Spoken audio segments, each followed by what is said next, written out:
BeastNet Podcast, sponsored in part by James Safety Services, OCR Buddy, and supported by the fitness community.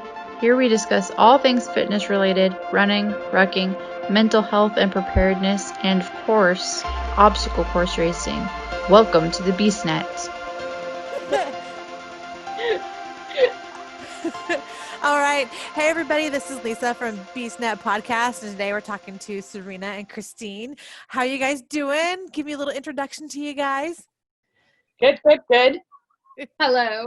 That's Chris. I'm Chris. That's Sirena.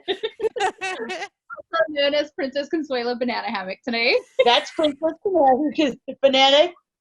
You can't even say it all. Princess Consuela Banana Hammock, and I am apparently crap bag.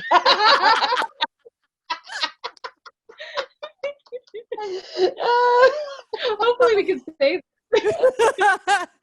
You know, if we can't, then I'll be told if we can. But so far, we're good. So we'll go bleeped out. This is just nice little blanks between the two. How are you guys doing? Good. Hanging in there, surviving. Yeah. The lockdown, which is not very different. Not very different for us. Yeah. Yeah. We're kind of used to it. It's a little more tighter than what we're used to, but yeah, we spend our winter lockdown usually, so it's no big deal. Yeah. I think for anybody who's an introvert, it's like, what's new? Like, what's new? I do this every time. This is my normal. Exactly. So Chris, you just did the UltraVirus 3 and you did 2. How are you feeling after so many miles? Because that's not a normal thing for any of us to do. So how you doing? Strong, actually. Stronger than I thought. And after doing 36 miles, I now know that I could probably do the 50 miles. Well, let's hold on. Yeah. Because you've done 2. And the first one, how many miles did you do? It was 31. And then the second time? 36. So essentially you've done over 50. Yes. So, I know I feel like I never thought that I would ever be able to consistently do something for so long and just, go till I dropped, basically. That's what happened Saturday is I was in the middle of the woods and Brandon's riding his bike next to me and I called Serena up and I started crying and I was like, I can't go anymore. And I cried and I was like, I just can't do it. I can't move anymore. Yeah. It's the first time I've ever pushed my body to a point of where, and then when you push your body to a point where you're like, I can't go anymore, a few days later, you're just like, well, I really can, I think, can do that. So it was, without the team that we had, I don't know if I could have done that. I never have been so distant with people and then so close to people. How are your feet feeling? Because I know when you did the first one, your feet were so horrible and blistered up. How are you feeling this time around? Did you make any different changes? I mean, I have a couple blisters, but I got some really good tips from people. Yeah. So they gave me really good tips and it worked out. I was like, I have a couple blisters, but that's it, Nice. Yeah, not compared to the first time. It was horrible. We literally were walking out the last 5 miles and all you can hear is the popping of the blisters. Oh. And I was like, squish, and they were just all laughing. I was like, so gross. So you wore the wrong socks, yeah. Wore brand new shoes that weren't broken in the first time. I did all the stuff you should never do. Exactly. That we're all guilty of doing. Yeah, we're all very guilty. But, it's kind of funny that each of us have our own ways of being in our mind when we're racing. Yes. And we are 6 feet apart during the race, but we're all checking in with each other and just kind of, what we have what do you call it? Like a train that we're all in a different position, and we walk that way this way too. And had a leader that was going to lead us at a certain amount of pace, and we all knew that we just needed to keep up with him. And that's I mean, it really worked out. All of our personalities worked out in the walking. That's perfect. It is. It kind of reminds me when we're actually on the race course, because it seems like that's a little bit of what happens is somebody kind of sets the pace and everybody, you know, we try to all keep together. And it's always that check-in like, hey, how you doing back there? And if you don't hear the response, it's like, oh, okay, better wait. Yeah. Hold up.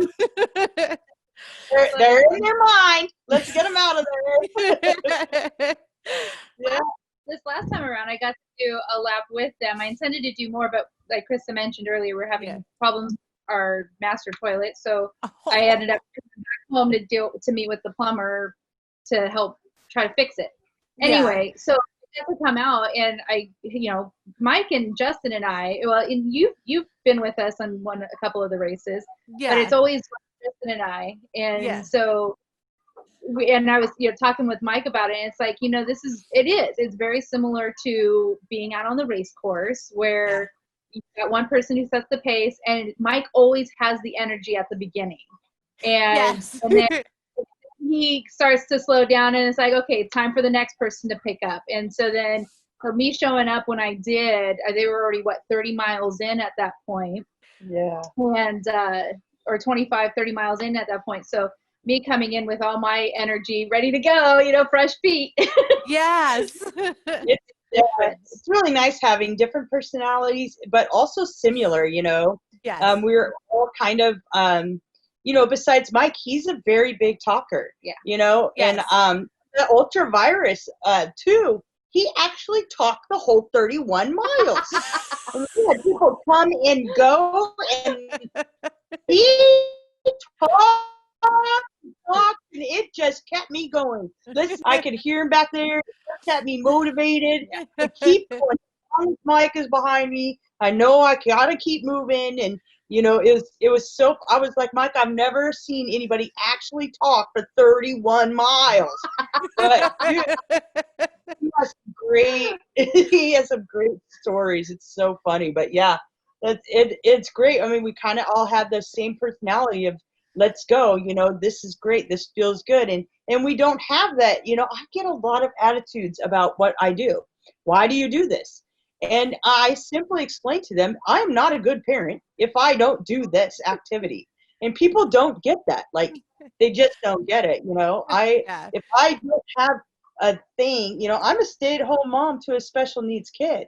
And that's all I do, And if I don't have this, then I don't have me.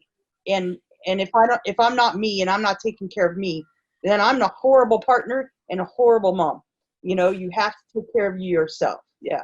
I totally get that. I'm a single mom and I have a teenager now, and it's that it's the self-care. It's you have to have something to make you feel good. Cause I know, like, if I'm not active, if I'm not out doing stuff, I'm a pain in the ass, not just to her, but to my mom as well, because we live with her. So it's like, I'm mean. If I'm out doing stuff, I'm not mean. I mean, that's probably the worst. I mean, I probably get it from my family the worst. The non-support from my family is the worst. It's from them. They're concerned about my feet, my knees, this or that. You know what? It's okay.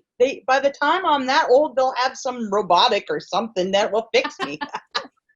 But also, you don't see all the training that you put in every day. Like, she's training at anywhere between I would say the lowest is 1 hour a day. Yeah. But usually between 2 and 3 hours a day, she's training in some capacity. A lot of strength training, a lot of cardio. She did a bar program. So, I mean, she's, even after, was it 2 years ago, she had her Achilles surgery. Yeah. So right. Both of her legs, they had to fix both of her calves and all that good stuff. So now she's stronger and she's walking better, and doing the bar program, I think, made a big difference in her stride. Yeah, women's hip flexors seems to be the most. I mean, in most people, their hips are holding them back. causing most of their pain, their back pain. If you can loosen up your hip flexors, you're good to go. I totally agree with you. Yeah, I think we wouldn't be as happy if we weren't doing something that wasn't physical. Because we both like to be. Well, I'm a Krabby Patty right now because I haven't been able to. Yeah. I haven't made time. Yeah, so I mean, it's nice that we could push each other out the door and be like, you need to go walk with Mike, or you need to go do this Spartan thing, or you need to go with these people and work out.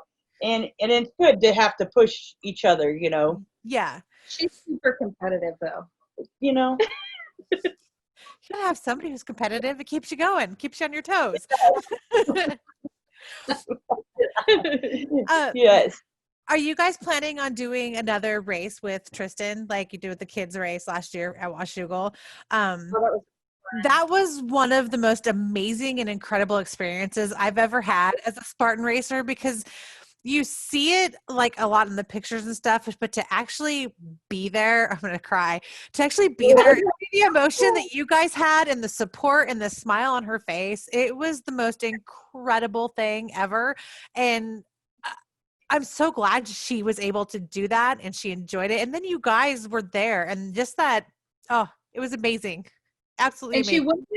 She wouldn't have done it without everybody. And I'm trying to pull up a picture, but I think I downloaded off my phone. Virginia's kids, Elliot and Trystan. Elliot had no problem grabbing Tristan's hand and being, it's okay, we're going to do this together. And I appreciate her personality so much, because it would have been a struggle for us to get Trystan through there, because, she is just doesn't want to do what moms say. She's a teenager. So, but Elliot took her hand and was like, let's do this. And, Elliot had already ran a trifecta in kids race. Yeah. And here she was, doing this with Trystan. It was amazing. That whole race was just.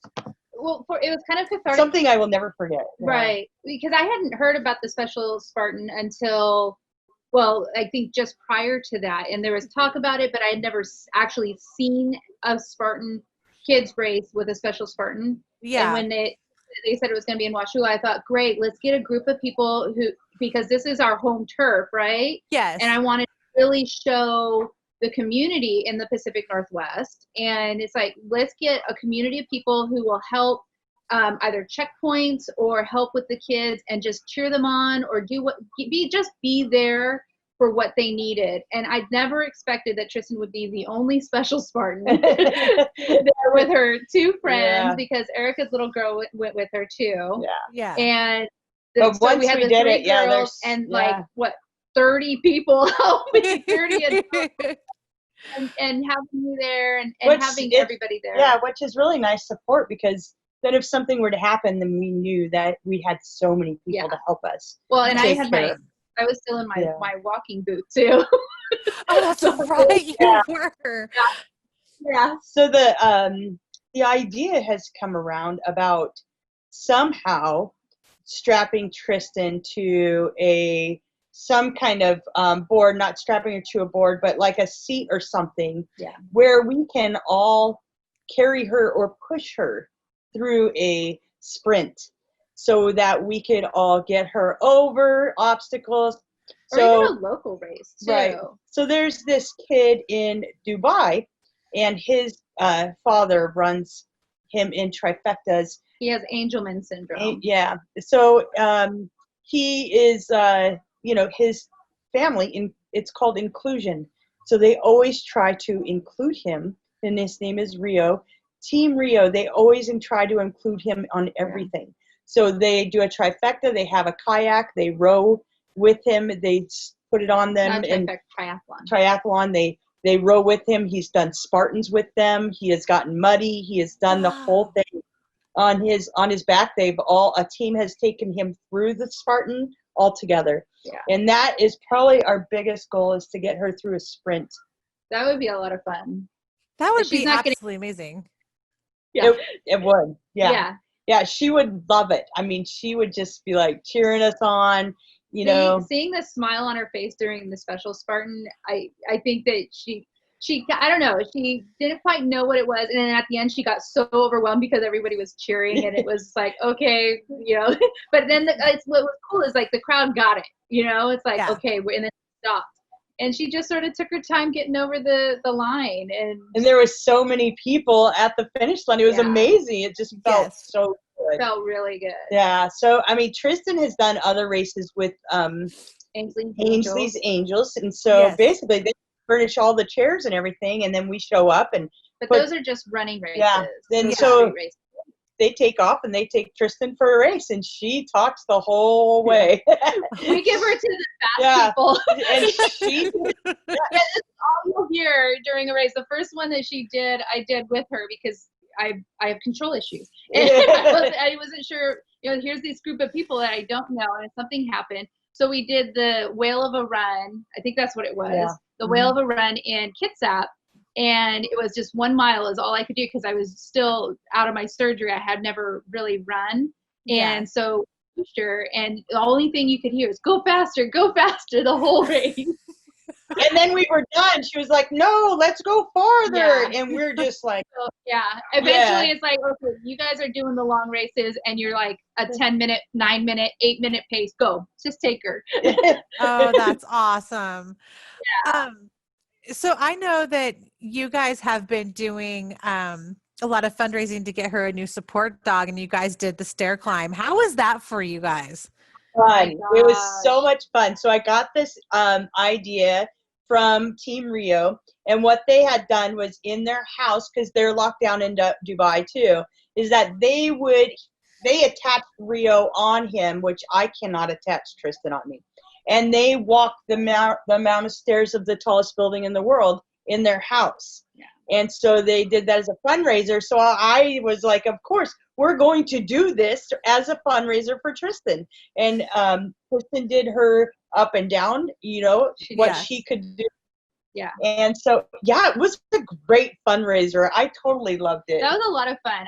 And we had planned to do all these various things, but then the lockdown happened, and then we got the notice that, hey, your name's been pushed up. And so it was, oh my gosh, we got to figure this out. And I mean, first off, the community of people that we are involved in is fantastic. I mean, everybody, even if it was like $5, I mean, we had some incredible contributions. We haven't even done a video because I don't think we can make it through without crying, because the people that donated were just amazing. Yeah. I mean, how much they donated and just surprising us, and then they calling us, and we're just like, we just cried like every time we pick up our phone and see, what was going on. Do you like the BeastNet? Do you want to keep hearing it?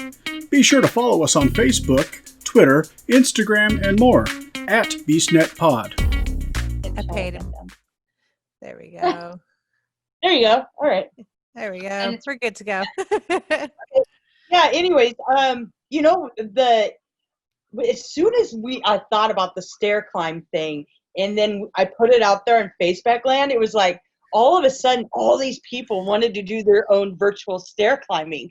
They wanted to go out and they wanted to do it, and it was so great. I was like, dang, we should have done that. So people really wanted to be moving their own bodies, and they wanted to do it themselves. Yeah, it was really great. So, and what we decided to do is $1 a stair. So for every $1 donated, it's 1 stair. And then we I don't know, just the interest in the urgency of trying to raise the money for Trystan's dog. I said, hey, let's up the ante. 2 stairs for every $1. Oh, and then wow. So I flipped out. I was like, oh my gosh, do you know how many stairs this is? But then it was going to be divided by the 2 of us, because it's a mutual, it's not exclusive of one or the other. Yeah. And, it was that Trystan was going to do some of it also, as much as she could. And obviously the final bit was specifically for her, because it's her dog. And, so we ended up doing, do you remember how many stairs? It was like 1,800 or almost 1,600 2,000, stairs. about 2,000. Yeah. Oh my gosh. The distance of the Wiz Khalifa, but is it the Wiz Khalifa? the Dubai building? The Dubai building. What? It is the Khalifa. Yeah. Anyway, it's like 1900 stairs. So I thought it was 2000. Yeah. So yeah, it turned out to be a lot of fun, and yeah, it's something we're definitely going to keep in our back pocket, because through this part of raising money for her dog, we realized, we have 2 other friends who are or were in the throes of fundraising for their service dog, and there's a lot of need for, the children. There's not a lot of things that are covered for our kids through the insurance these days. Yeah. So we've tossed around ideas of doing fundraisings for specific medical devices for children, with the condition Trystan has, Dravet Syndrome. But then also thinking about now with this of doing a nonprofit for people looking to raise money for their service dog. And it's in the very early stages of planning. That's just something we kicked around. We're picking the brains of some of the people we know that do nonprofits. Dawn, doing some research and kind of developing a mission statement and a plan for it. So, at the end of this month, I'm done with all my schooling for 4 months, and then I start with a good chunk of time where I'm used to basically 2 full-time jobs between school and work. And I'll actually get to spend some time with Chris in developing this and getting this charter hopefully off the ground. That was nice to see how many people wanted to move and do a stair climb on their own. And it was like, wow, this is really, something we could get going, and this could be a real thing. Yeah, a lot of kids with epilepsy and Dravet, they really cannot go out and run. It's hard on them, and it exerts them, and so they all need bicycles, which are so expensive. They're very expensive because the kids can't be on two wheels. It should always be on 3 or 4 wheels in case they have a seizure. So I think it's great to help other kids get medical equipment that they need. Yeah. Do you find that, like, with all of this lockdown and social distancing, that like the virtual things are kind of picking up and allowing people to be more giving, I guess is the best way? Like you said, a lot of people jumped in and say, hey, I'll do this virtually. I'm doing it with you. Does it seem like that's happening more and more with people doing that? I think people already are with the lockdown. I think they've learned, like, I have so much stuff and I really don't need any more stuff. And you know what? I'm bored out of my mind. So I'm going to go walk and might as well get a trophy or a medal or do something, compete in a race. I've always wanted to do a 5K and I've never, ever done a 5K. So I'm going to sign up for a virtual 5K and get it and say that I've done this in my life. I just think people are done buying things, Doing the virtual, having the virtual option, I think, is really helpful for people because it's so low stakes. You're doing it on your own, and you could go to the park. You could go in the middle of the night when nobody else is around. You could do, you have the ability to do it when and where you want. It's not here, we have to be here at a specific date and time because your start time is here. And then what are you going to do with all your stuff? You don't. You can just jump in your car or start from your house and you can go do it. So, when Chris and I were kicking around the idea about doing the stairs, like if it works, that doesn't work out that we can do it at the location we chose, then we have 2 stairs here. We'll just go up and down the stairs here, or stairs in the hall, because we have just do stairs out there. We'll do stairs and just go up and down. It's such an easy concept. I think it's amazing. Are you finding, because I'm asking a lot of people this, are you finding that you're missing, like with the Spartan races and even just like, the Muddy Dash and, all the other things we do you guys miss that festival feeling, like that you get to see everybody, the camaraderie that happens and everything else? Do you guys miss that with virtual races? The family. It's the family. It is. Well, with us, we have a big family here that we've made. And, that's like when we get to see people because in reality, we don't have a lot of friends. because we we don't have a lot of friends. Yeah, we have a lot of friends. We don't get to see a lot of people a lot of time of the year, and we can't make events a lot of the time because we have to be careful with what we do. Yeah, Even understandable. just before the virus, we had to be careful. So when we'd go to events, I mean, it was crazy for us because we were like, "Oh yeah, I missed you." Seeing people, people that we care about and have grown in the last few years to really love and care about and be in each other's lives. It's so family. Yeah, it really is. Yeah, it was like with Benton's birthday and getting to see you and getting to see Mike and Brandon and Jody and Felicia and Brian and who else am I remember? I mean, I really, Chris was like, go. It's like, I have all this homework too. She's like, just go for a little bit, it's like, and by that point I had already missed the workout. So it's like, okay, I'm just going to go. I'll be there for, I have an hour and then I'm going to be back and I'm going to do my homework. And then I ended up being there for like 2-3 hours. I think so. It's really healthy. Most of the time we do take turns. Yeah. If one of us is racing in the morning, then the one that races in the morning shows up, and then the other one in the evening shows up, and and then she's really the social person. Yes, she is the social butterfly.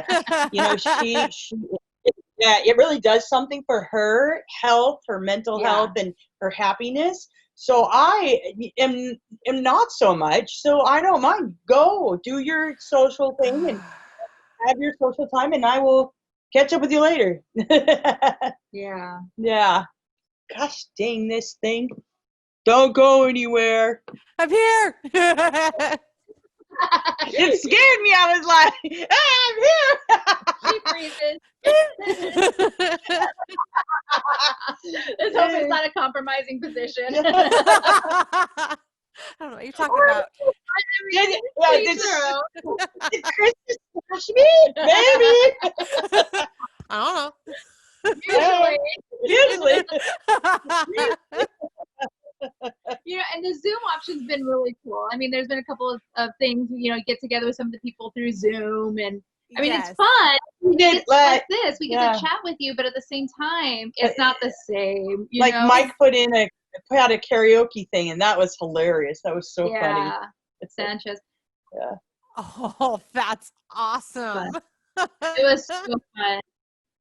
We were all, I don't know, I wasn't drunk, but I think I was a little buzzed. We were, me and Mike were there. We were dancing all over the place. Moved the furniture, and we were just dancing, and Carmen was dancing, and that was fun.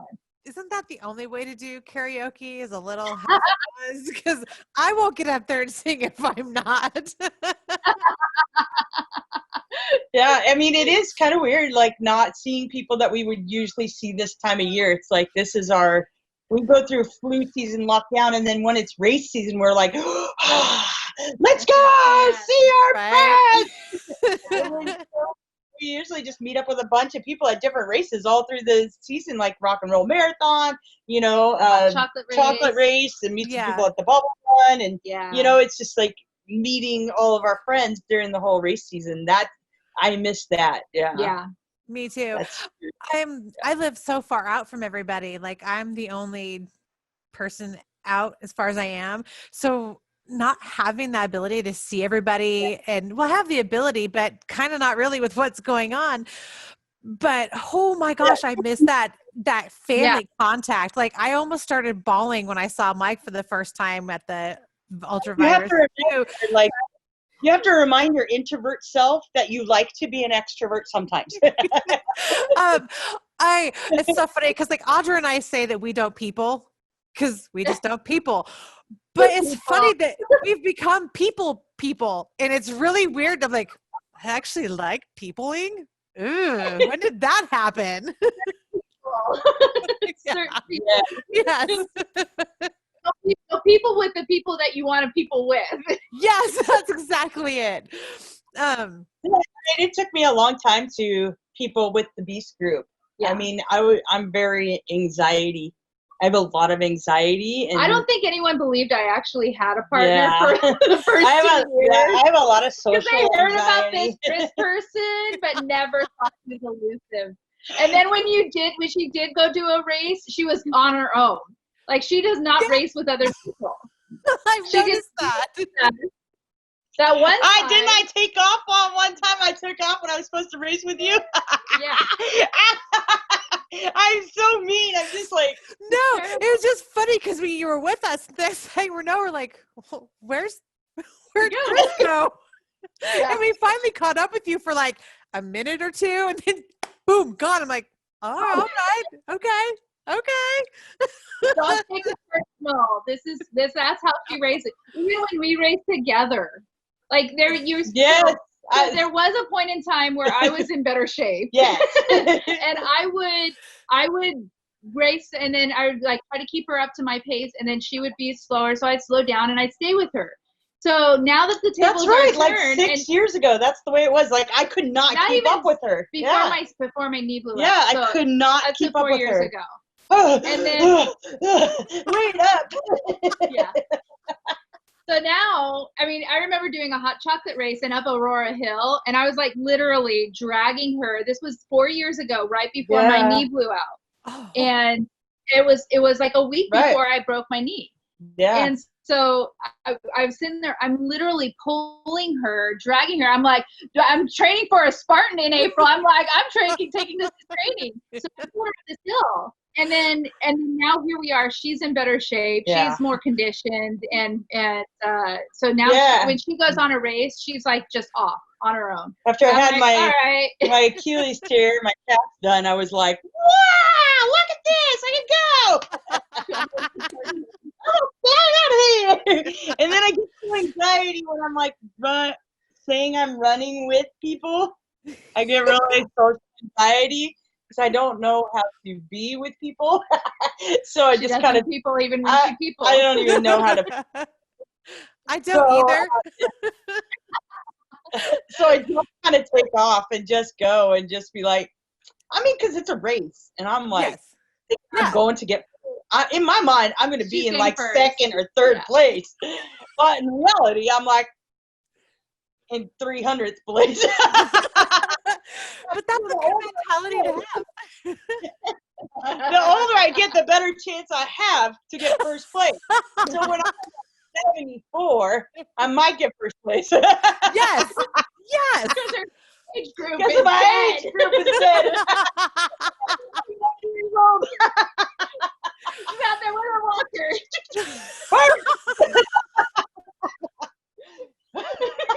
And even if we're running together, she'd be like, "Oh no, I'm beating you! No, beat you! Oh, you'll trip me." You're gonna be out there. She'll be beating people with the walker. Yeah. When I have a race with Chris, because she'll push you down to get first. I'm really bad about that because I mean I've ghosted a lot of people at the start line. Who did I ride with the last one? And Teresa, and we got in line to check in, and I was like, "Can I have an hour earlier?" And so I checked an hour earlier. She's terrible. I started the race an hour earlier than her. And didn't I didn't tell her. So she, poor thing, thinks that she lost my partner. I have such anxiety about people. I just don't like the races. Terrible. But that's the important thing about the UltraVirus is that they understand. All three of those other people, they all were the same kind of people like me. You know what I mean? Yes. They all stayed in the lanes, and we all stayed and it was great. There's no fun in that. Maybe. I wasn't there to have fun, maybe. But that's the part of like the racing that I love is you meet people who are so much like you. Like, yeah, I'll race with you, but I'm going to be half a mile ahead with you. But, you know, I'll see you at the finish line.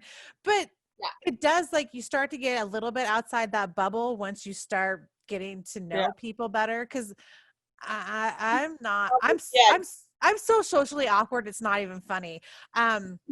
the first time I was single after 4 years of being with somebody, I'm like, I'm going to go to the beer garden. I'm going to talk to people. Everybody was gone. All my teammates. I walk in that beer garden and I'm holding that White Claw and I'm like, fuck, I don't know anybody. And I'm like, I'm seeing all these people talking to each other. And I was just like, nope, I'm noping right out of this. I chugged that White Claw and walked right back out. And the guy there, he's like, didn't you just come in? I'm like, yep, deuces. Back over where everybody's at. But I just don't like, unless there's somebody with me, like to randomly talk to somebody, I can't do it. Well, I can't, I just don't want to. Yeah, when I'm racing by myself, hello? She froze again. She froze the toes. When I race and I race by myself, I feel a little like, I feel a little freedom. Like, you know what I mean? Like I'm out there and I'm doing this on my own and I don't have anything around me that's heavy on me. I'm just getting all my stressors out, being free. You know, it's like running through the woods naked. And that's the way I feel, like free. Normal Saturday. Yeah. So I'm like, I'm free for 4 or 5 hours or 7 hours. I'm free, right? But I mean, the fun thing was that race in April, it was probably the worst race for anybody. It was freezing cold. It was specify the race. The Seattle Super Spartan Super. Right. Was it, yeah. Was it In last year's? Last year's, yeah. Everybody was. 2019. Yeah, that was my best race I ever had. But it's so funny when you race alone, you meet the strangest people and the nicest people. I couldn't get over this wall. And this guy, I don't know where God sent him, but God sent him over to me. And that dude picked me up and he flung me up over. And I was like, woohoo! Like, God, he came, I don't know how I was going to make it over that thing, but dude, he just, I was like, thank you. And then he's gone. I was like, it's an apparition. What? Where'd he go? I've had that experience before too, because I've raced on my own a couple times because it's just like I need that. It gives me a chance to kind of gauge where I'm at physically and mentally, and going up some of the walls, like I was having difficulty, but there's always somebody there to like reach a hand down, say, I got you. And they pull you up over. And I love racing with everybody else, but every once in a while, I just need that time alone. Cause it's like you said, it's that place where you get all your stressors out. To me, it's like a healing. I love racing cause it heals me in ways that nothing else can. Yeah. Right. Yeah. I've only done one race alone, and it was the trail race. Well, I mean, I've done running road races, but I don't have the capacity to do an obstacle race alone. Yeah. I just don't.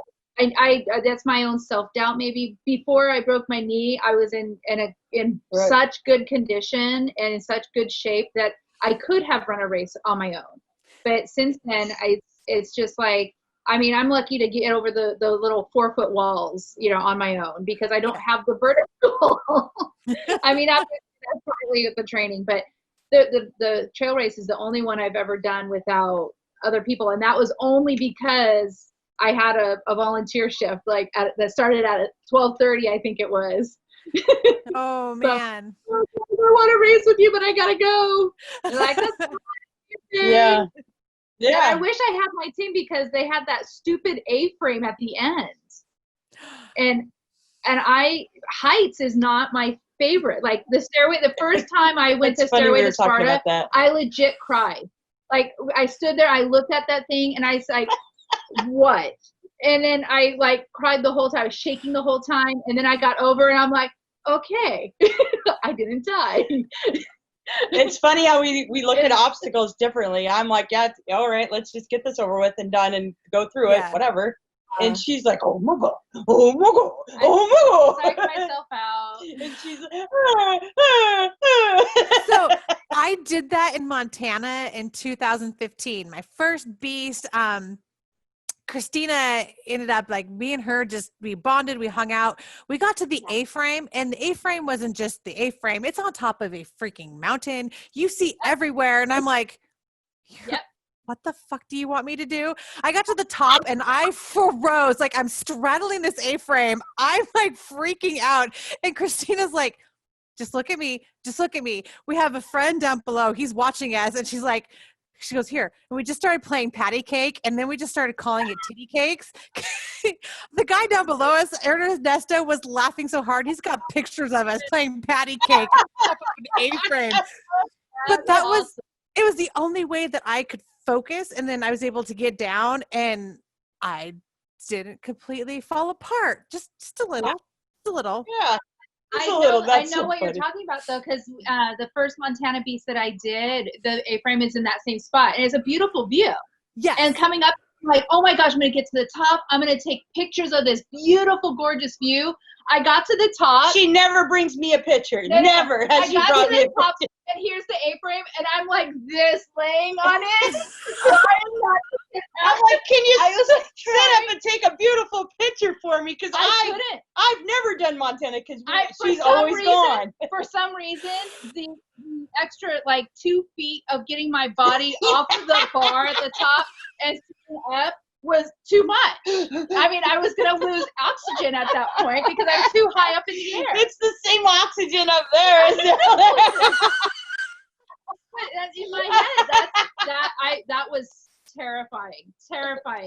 And I had Mike and Justin there, working through it. And and then right afterwards, we saw a herd of elk, and it was just amazing to see elk in their natural habitat, so to speak.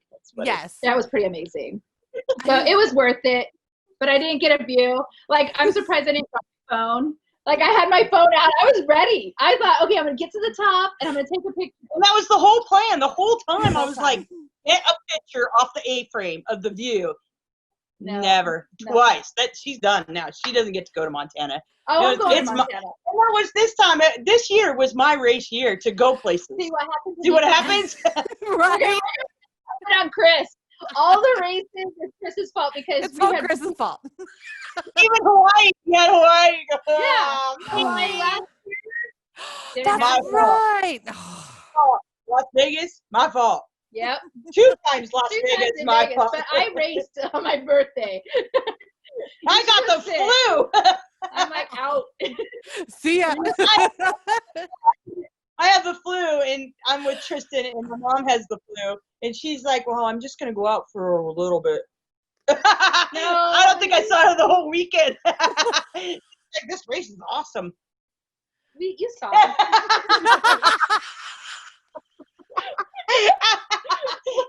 How are you doing? Meanwhile, me and Justin are eating barbecue and drinking a beer. How are you feeling? I'm going to the hospital. I need some IV fluids and see if I have the flu. Okay, we'll be safe.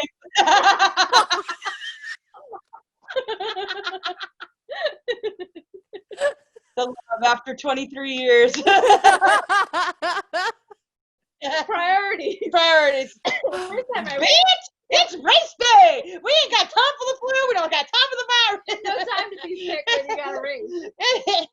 See you later, Chris. The first time I went to Vegas, I got off the plane and I had a voicemail from Chris. I get to my friend's house that I was staying with, and I called Chris back, and this is at 10 o'clock at night, I think, 8 o'clock at night. Oh, I feel bad about this one. And she's like, I'm in the hospital.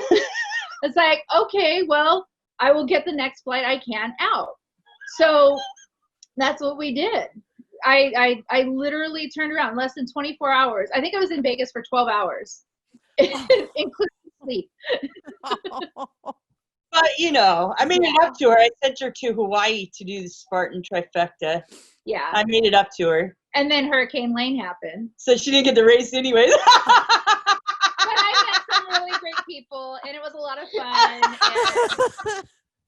And come on. So I didn't get the race. Darn. Shucks. I know. It would have been funny. Me. That was really fun because I got to spend some really good quality time with Amber and Mike. And me and Mike a lot of time on the races together, but I never really got to spend a lot of time with Amber because we're always out, and Trystan. we come back and Trystan. and Trystan. Sorry. Trystan. Thank you. Can't hear her. So that was fun. and then spending some time with some of the other people that from that you see and that you meet but don't really get to spend time with, because everyone has their own different race, and unless you're racing with someone, or at least unless I'm racing with someone. So get to know you. She taught her and Mike race awesome. Yeah. Because they talk. I mean, they just love to talk. And I'm like, shut up. When do you shut up? I don't. He's always hated that. It's like, we'll go for a run, and she's like, how can you keep talking? It's like, you just. Now I understand because I'm in better shape. Yeah. I can talk now, but before I was like, just shut up, man. I can hardly breathe while you're talking to me. You're using up all my oxygen. Because I don't just need my oxygen. I'm going to need some of your air that's coming your way. I think that's why I miss the festivals and stuff like that after race, because you do see people on the race course and you see them struggling and you kind of wait around just to make sure they've made it. And, I miss that. And I think that's one of the reasons why I also love running with a team too, is that if you see somebody struggling, you're like, oh, don't worry, honey, you're with us crazies now. Come on. I love being in the middle of the woods and hearing beasts sound off. I didn't. But it's nice to hear that, there's other beasts. And even like you're going through and people are like, hey, and just saying hi. And it's nice to know, people, you belong to a really big team. It's nice and comforting. I totally agree. Yeah. You see a lot of faces, like, because every region has their own like group, but a lot of people travel. And so it's kind of cool and you have the online communities, Yes. And you get to know people, and then you're like, oh my gosh, I know you. And, it's fun. Yeah. I think it was at the April race last year. A friend of mine, she lives in South Carolina. I had never met her, but we clicked on one of the groups. We talked, we've snapped back and forth, and she's like, I'm going to be there. And I'm like, shut up. Because her best friend lives up here, and she was at the race. And when I saw her, it was like, yeah, it was so awesome to be able to give her a hug in person and just like, I was able to put a physical human being with the pictures that I've seen, and it was absolutely incredible. And I love that. I love going to all the other races, meeting people because I'm too chicken to talk to them. So I just kind of stare. I'm so guilty of that. That's me. That is not you. That is so me. No. So like what was it? It was 2015, I went to Washougal with Karina Campbell. I don't know if you've ever met her. Yes. And, so she and I connected, and then I went down there, and I don't know anybody but her, and I barely know her. And so we go down there, and I'm like standing there, and there's all these crazy people, and Amy Culver's there, and she's talking about, she bends over with a big hole in her butt, or not her butt, in her pants, and she's like, I'm like, okay, not a same group, I can get with this. So, our kind of people. And then some, again, that online community, and then Christina Lynn was part of that community, but she was like, I don't know, early on was like an ambassador or something like that. So in my head, she was a celebrity. And I saw her down there, and I'm like, and we're sitting there in the beer garden because everybody's out racing. And Karina and I are sitting there in the beer garden, and there's Christina Lynn, and I'm just like, oh my gosh, is that Christina? And she's like, I don't know. So I'm like this real sheepish little girl, and I'm like, are you Christina? Because we had talked online, and she says yes. And then it's like, and so we started talking. I was so nervous. And then in any other time we've seen like celebrities, this is the one thing I will say, in real life, I've run into celebrities. I can't. I'm this stupid little fangirl.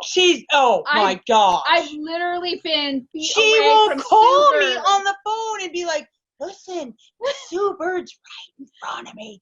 And I'm like, well, go say hi. But I've met Any famous person around her, she'll call me, and I'm like, why are you on the phone with me? Go talk to them. I've seen like Forrest Whitaker. She gets so staged. It's stupid. I get stupid. So, but like she being out there, it's like, okay, I've got some balls now. I'm out here in the mud, and they're out here in the mud, and I've met 4 people. They're reality show stars, but it's 4 people. I've met Zeke and David from Survivor, and they were amazing. Yes. So amazing. I was a stupid little fangirl. Just ask Mallory and Charissa.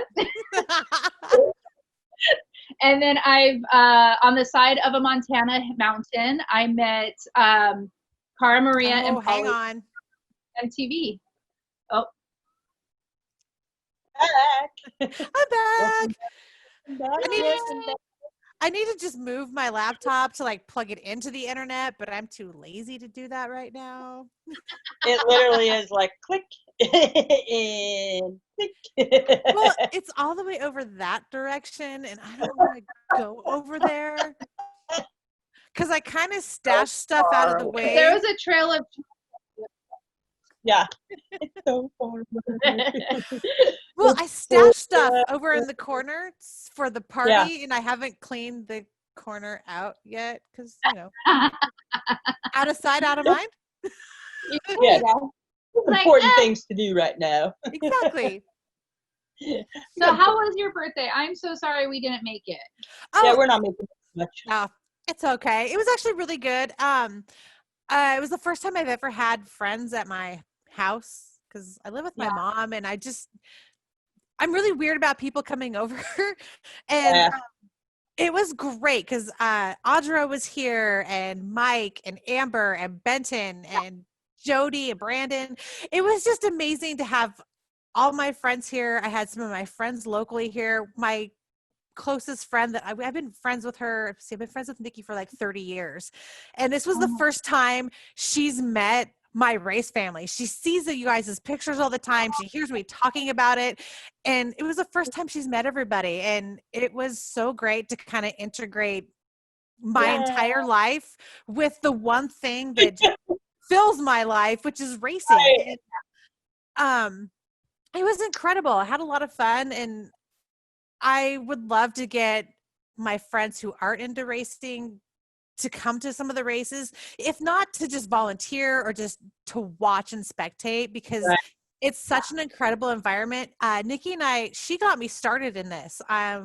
2014, she got me to sign up for a Warrior Dash, and I'm like, okay, because it was November. I signed up, and then January came around. I'm like, well, I'm kind of on a roll, so let me just sign up for more. I signed up for more, and I signed up for the Washougal Sprint, not knowing anything about Spartan. I just signed up, and then I started watching videos, and I'm like, right? What the fuck did I just do to myself? I'm on Spartan. I'm like on OCR women's like Facebook pages. I don't know what I'm doing. Could somebody race with me? And I met my friend Molly. Her and her partner raced with me, and I'm so glad they were there. I don't know what I would have done. They had the up barbed wire crawl like on that ginormous hill. The one that Stevie. Yeah, that was Stevie's creation. Yeah. No, not that one. That was in Seattle, Washougal, in 2014. Right? Oh, gotcha. I heard about that one. That's oh my God. I got to the top where that rope was to pull myself up. My upper body was done. I slid like 20 feet back down the hill, landed on some guy's face. Like, I'm so sorry. You just got my hoo-ha on your face. He's like, it's okay. Yeah, he's like, it's okay. Let me push you up. And he like helped push me up. Got to the small, right? Nicest people. You just got my hoo-ha on your face, but here, let me help you up the hill. Now that we've got that introduction out of the way, let me help you. Yes, exactly. But that race, it was like, that's where I got hooked on obstacle course racing. That's when I was like, oh my God, I have to do this more and more. And went to a workout, met Audra and Brandon and a few other people. And then it just kind of snowballed from there. And obstacle course racing has saved me from me. And I agree. Me too. That's Definitely the best part of it is it's healed me in ways that I never expected. When I went through a really bad situation at home, between Audra contacting the admins of the page and everybody else, it was like I knew instantaneously. I was getting phone calls. Are you okay? What can we do? How can we support you? And that's a family I've never really had, is one that just like supports me. I'm like, holy crap, I have a family now. And that's the best feeling in the world, to know that you have a family within this race community. And it's not just local, it's national, it's worldwide. Like, you meet so many people from everywhere. And I didn't get that till this year, till I started till I started getting to race more. Because, you know, she was just going to races, and then she's like, you don't understand. And I was like, I didn't understand. And then, I mean, now I get it. I mean, after these 2 very long UltraViruses that I did with these people, you know, they understood why I was doing it and what I was doing out there and talking to me. And, you know, I think out of all this, to always try to be with somebody that I don't know on a long walk, so that I can learn about somebody else in a deeper way. Because that is what, you know, I spent time with Brandon, which I never knew him. And it was great to know a different personality and get to know Mike on a different, you know, so it's really like, I think when this virus is over, that we'll see a lot of people get out there and do a lot more racing and a lot more togetherness things that will happen. I think that what will happen is that people will become more together. Well, it's a big family. And that's why I think the success of Trystan's seizure dog the fundraising was such a success, was because of the community. Amazing. Yes. The group, and everybody pulls together. And when somebody needs something, just like what you experienced, when somebody needs something, they're there. Yes. And when I was at a workout in Tacoma with my son, because he was going to do the race with me, my first Spartan. And when I broke my knee, Elise was there. She was one of the people helping with it, and she literally helped me hobble to the car. Like, and she's shorter than I am. She's tiny, and so and I mean, I was in better shape, but I was bigger than she is, because she's just tiny. And I'm like, and she's holding all my weight, because I couldn't put any weight on my knee. But little did I know, I actually broke some stuff there. So, oh wow. I think the OCR world is a world that people, if you know, they just don't understand unless they're in it, how you bond with people, and how much you personally, each person needs a bond like that. Yeah. Yes. I didn't think I did, but I mean, it changed me, this just in 2 months. It's changed, you know, my attitude about people. She's like, yep, told ya. Yeah, because I am that person that is like, I don't need your help, I got this. And you know, I've been hiding in this house for 11 years, you know, not doing anything. I lost everything that I know about me, you know, identity. My identity, I've lost everything. She lost her job. My job, I gave it up. I'm a stay-at-home parent, which I never thought I'd ever be, and just kind of like not know what to do with myself. What do I do? Yeah. You know, and I'm angry about it. You know, I'm angry all the time. I was gonna say, are you finding that you found yourself again, like through racing, through doing this? Are you finding you outside of your absolutely personal space? Yeah, this identity here, like, is getting bigger than you thought you had. Yeah, and the people that I've bonded with have really helped me, and they don't even understand how much they've helped me. You know, they just don't. They'll never. Those people will never understand how much. Don't go anywhere. We can hear you. she's going to go blah in the screen. You should have your mouth go right up there when she comes back on. Hold on, wait right there. There.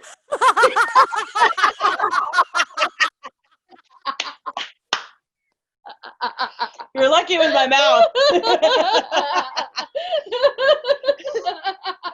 Oh my God, that was awesome. Next time it'll be her cleavage. I'm sure everybody would love that.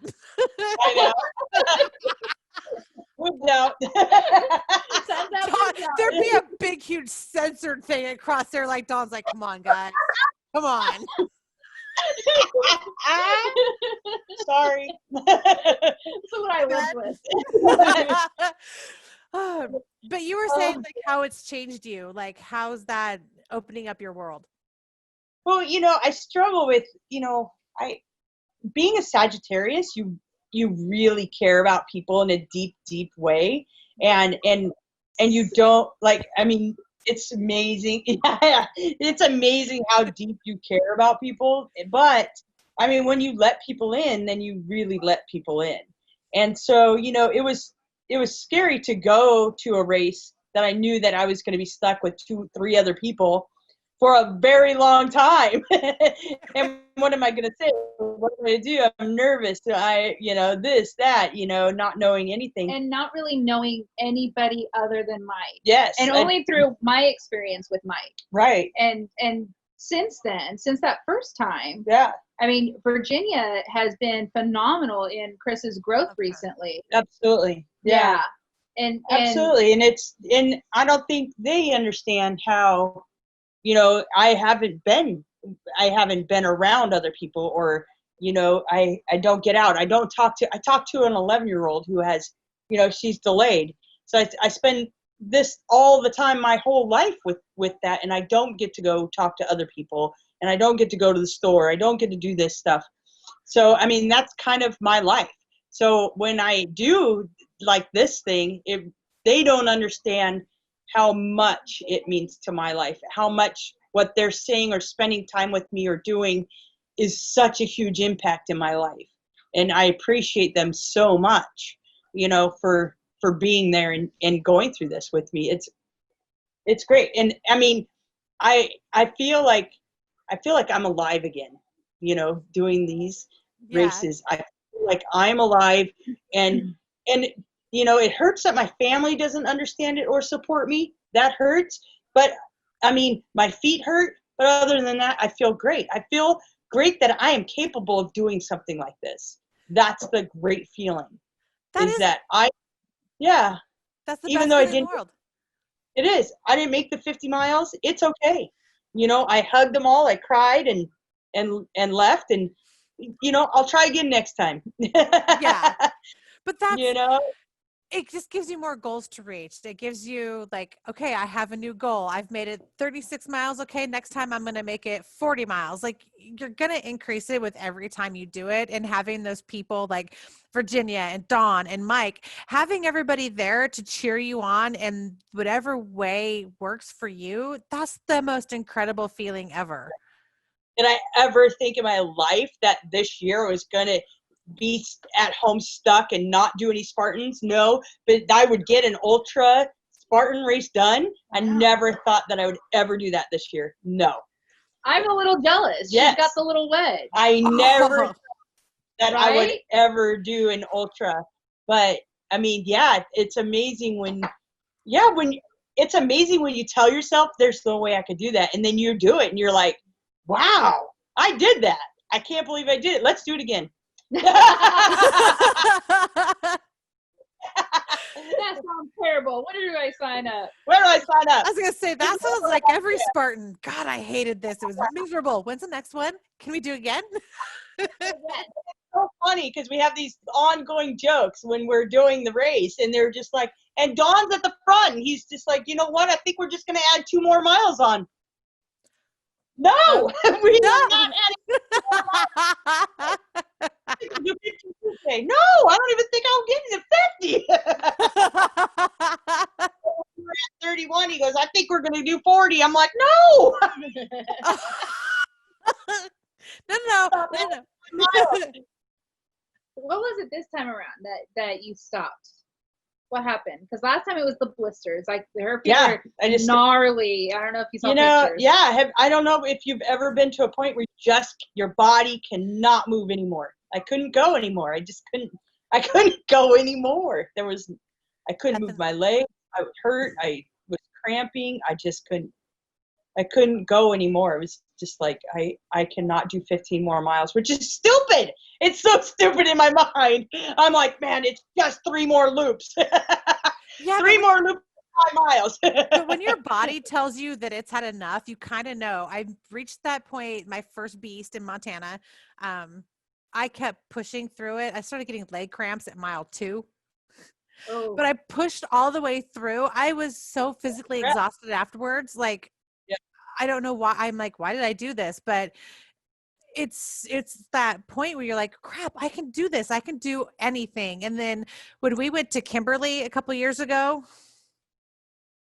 that's where I found that was my breaking point. I don't do races in extreme heat where, we're going up Black Diamond, ski runs like this.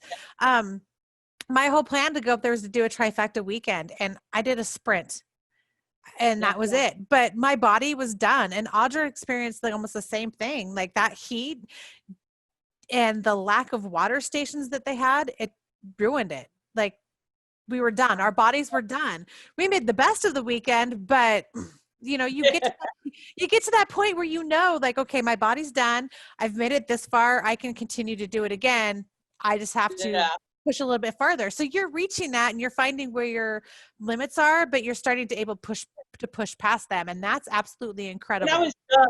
And I think the next day I was like, now I understand where Virginia was saying, you've hit your wall. You just need to go a little bit more, and when I was done on Sunday and I woke up Sunday morning, I was like, if I ever hit that wall again, now I understand what she means by you can go through the wall, because I probably could have done the 15 more miles, but, hit that where I was done. I was just like, and I ever in my entire athletic career through college or anything have I, playing soccer in college, I never thought I would ever be like, I hit that spot where I'm like, I can't move. I can't go anymore. And I actually hit that spot on Saturday. I was like, I can't go anymore.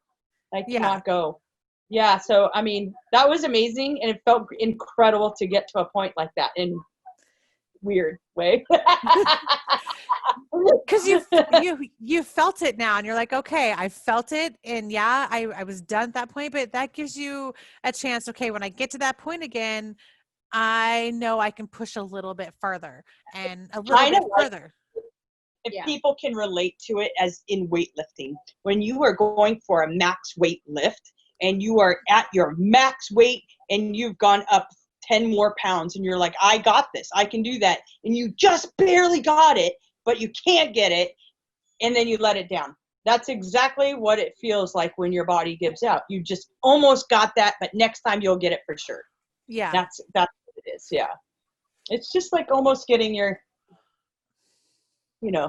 ultra lift and you can't. Yeah. Exactly. That's what exactly is. Yeah. Yep. That's it. But yeah, fun, great time. More to come. Yay. So do you guys have like anything that you want to say to help like push people to that point, to get them off the couch? What's your biggest like motivator here to like continue to do this? Especially with how you have like your stay-at-home mom, you're out working. How do you guys balance it? What are your tips for balancing that out?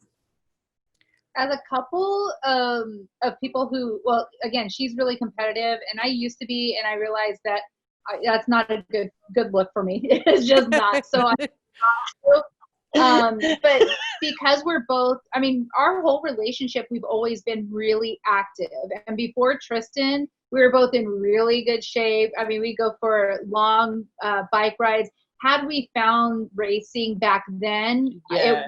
I think we would have both, like, we would have been the competitors going out trying to do competitive heats, elite, Absolutely. and you would be doing elite. But traveling all over the world doing these things, and You so would have as been a doing couple, elite too. You're stronger than you think. Stop it. whatever. Anyway, lose my train of thought. But so, like, as a couple, we, had that building block already. But now in the situation where we were, it was the first race we did was her brother said, "Hey, let's go do a mud race in McCleary." And we lived in Olympia at the time. I was like, all right, it's 10 minutes away. So we went and did it. And then I'm a city girl and I hate being dirty. But after that, I was like, so, like, this was fun. This was exciting. And so we went bubble race a couple weeks later that we did in Tacoma, and street team was out at the event. And I like, what's this? I go rocking over there and I get a little card, a little sticker, a little pink sticker that I still have in my office. And I started looking it up, and but some people are not as self-motivated, or they're shy at stepping into an OCR world is really scary. And I really think that if people didn't look at it as a race, but more like a trail walk or run, or I think, Mike has really motivated me, and Dawn has see them, they just go for a walk, or they're rucking or whatever. And really just people just, go outside your house and just walk. If it's in circles around, whatever, just go out and walk and walk and walk and walk. And then, sign up for a virtual race, or, do a 5K and achieve that first taste of whatever, just to say you've done it in your life. And it's really, when we can race again, go out there and do it yourself, or get some friends and just walk it, and know that it is okay to walk. Grab a sibling, grab a parent, grab somebody who you're comfortable with being vulnerable with, and start off small. I mean, I think that's the biggest thing, is start off small. I think the first race I did ended up being a sprint, because I, again, was quite a year outside of my surgery. But the first race I was going to do was going to be a super. And then that happened. But I think that if people were to look at like OCR racing as just going for a hike, then they would look at it differently. Like, you don't need to run.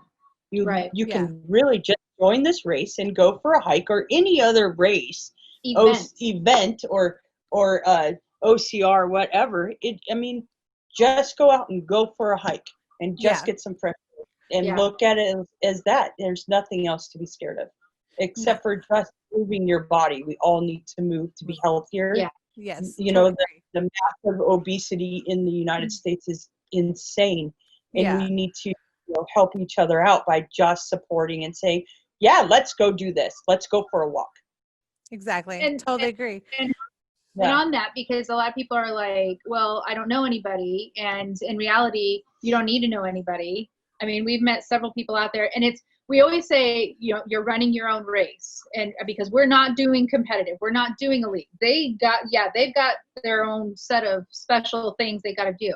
But as far, outside of Spartan, you start small, start local. And and those are a lot of fun also. I agree. And there's always Groupons. Money being an issue, look for ways to volunteer, or somebody. We always have people who are like, oh yeah, we have extra codes or whatever. They're going to expire. Here you go. And it's really okay to know that sometimes, she'll be busy doing homework or work or whatever, and I'll just put Trystan in and just go for a walk.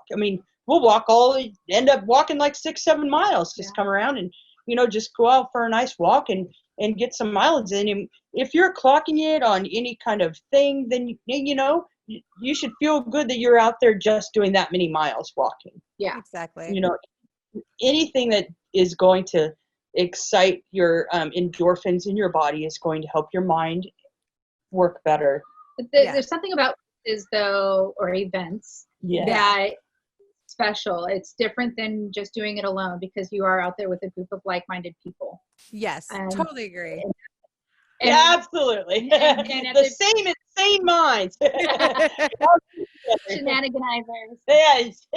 So we talked a lot about that earlier about how the festival. And I mean, I don't know how Jacksonville was, but it seems sort of bleak, and you meet people and not having the ability to do festival with other people, it might be a completely different event on out. That's what I've heard, is it's a completely different event because there's not a festival. You can't hang out and like you're there to walk, do your hike and get out and leave. And for me it's like I'm struggling because there's fingers crossed we kind of have a possibility of a race here. But if it happens, like I'm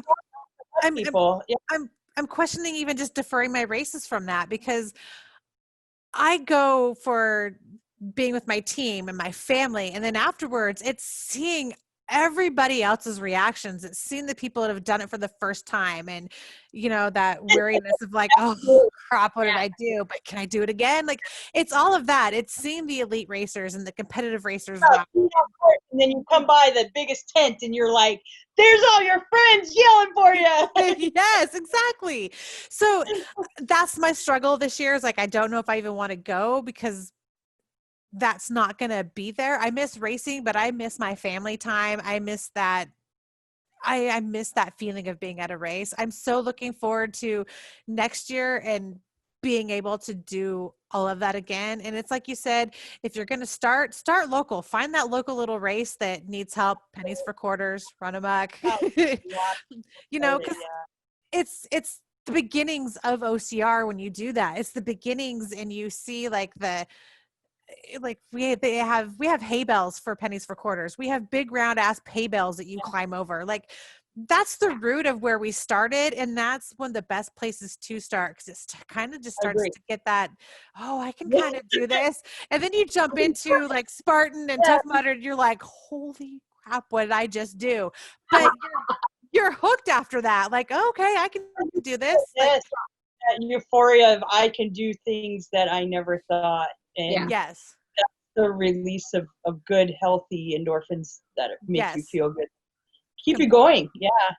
And then staying in touch on the off season that we're kind of in off season right now. An extended off season. Very extended off season. And it's great how people have come up with different ways to do things to get together 6 feet apart, Yes. Yeah, it's just awesome. But mostly, I mean, I want to, the support that we had with Tristan's dog. I mean, I'm just blown away with the massive amount of support. With Trystan. He's too cute. It's been amazing. So, I thank everyone for that. It's just been amazing. That's so awesome. I'm glad on such short notice we needed. I'm glad everybody has been able to pitch in and help, though, because it shows that love, it shows the support, it shows the community, and that's really fulfilling. I think that's more fulfilling than completing a race and getting that little medal and stuff. Like, when you see your community come together and help everybody, that's absolutely incredible. When we bring our special needs kid to events like Christmas parties and stuff like that, or houses or barbecues, and how they all interact with her, it is so great. It's love cute. How they reach out to her. And she is a very loving kid. It's just who she is. She's very loving and likes everybody. And so, I mean, it's just nice that everybody accepts her for who she is, and that they want to get to know her. It's really great. Well, and then there's certain people who, like with the STARE event, we had Douglas Arndt, who basically reached out and said, hey, I'm going to do this too, but I'm going to do burpees. And then he wrote me afterwards and says, no, I'm not doing that again. The burpees was a bad idea.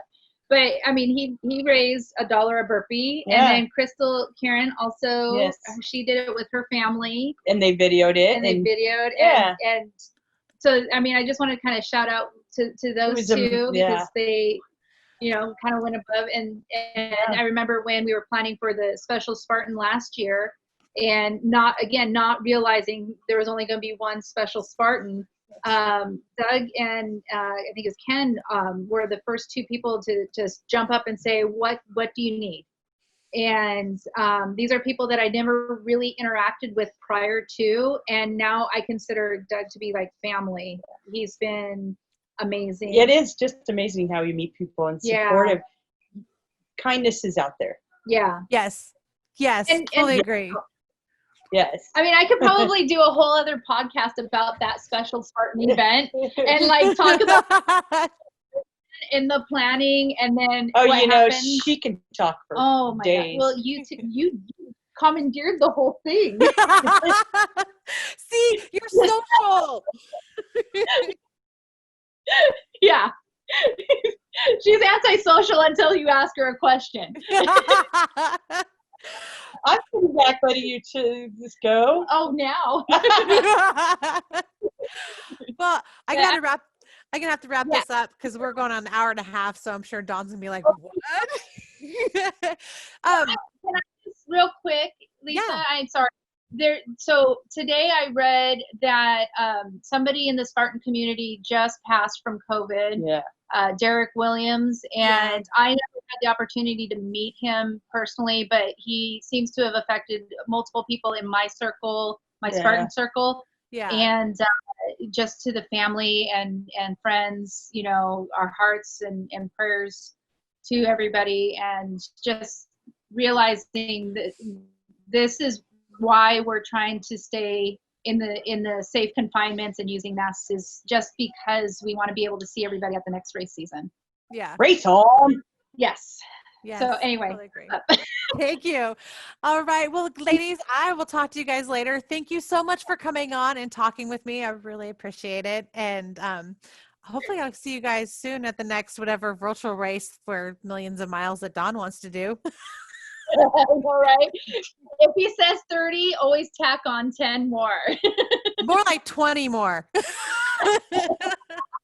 Now that he's reached and 50. We're stupid enough, we'll say yes. Okay. Right. Okay, we'll do it. How about 50 miles? All right. No problem. Okay.